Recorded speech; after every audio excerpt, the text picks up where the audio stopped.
यह dictation 5 second बाद start होगी, तब तक आप रेडी रहें। Ready start. चुनाव आयोग को ईवीएम पर एक बार फिर यह स्पष्ट करना पड़ा कि इस मशीन से जुड़ी समस्त जानकारी सभी प्रत्याशियों को दी जाती है और उसके सुरक्षा के लिए समस्त आवश्यक उपाय भी किए जाते हैं। चुनाव आयोग को ऐसा इसलिए करना पड़ा क्योंकि कुछ विपक्षी नेता ईवीएम की विश्वसनीयता को लेकर अनावश्यक प्रश्न खड़े कर रहे हैं। पिछले दिनों पूर्व केंद्रीय मंत्री और राज्यसभा सदस्य कपिल सिब्बल ने भी यह कहा दिया कि मतगणना के दौरान विपक्षी दलों को सतर्क रहना होगा और साथ ही ईवीएम से जुड़ी जानकारी जुटाकर रखनी होगी। इस तरह की सलाह का कहीं कोई औचित्य नहीं।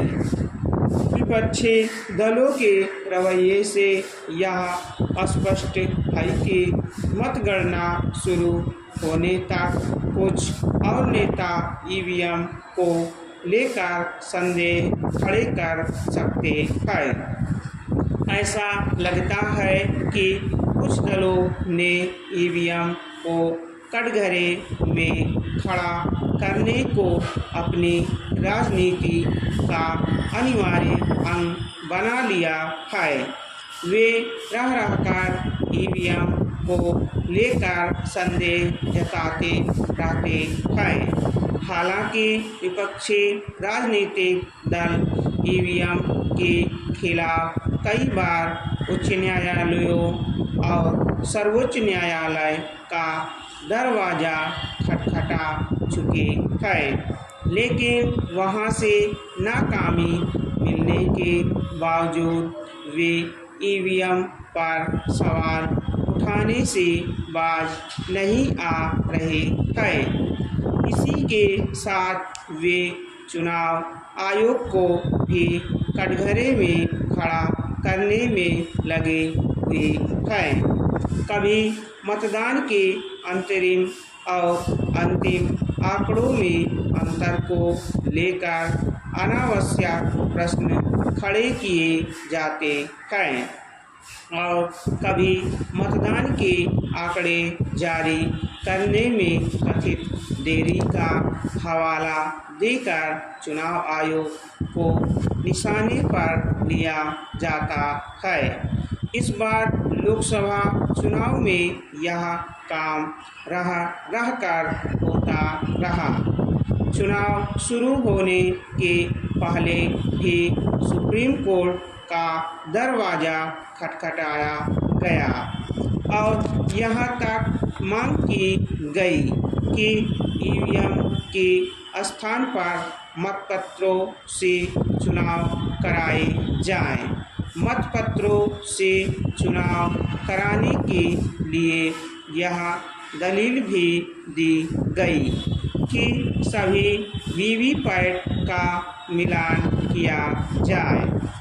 यह दलील एक तरीके से चुनाव प्रक्रिया को जटिल बनाने की ही कोशिश थी।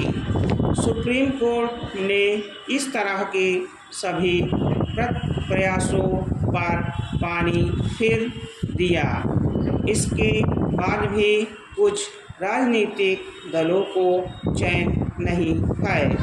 यह मानने के अच्छे भले कारण हैं कि ईवीएम और चुनाव आयोग पर सवाल उठाने का काम जानबूझकर किया जा रहा है ताकि लोगों के मन में संदेह के बीज बोए जा सके।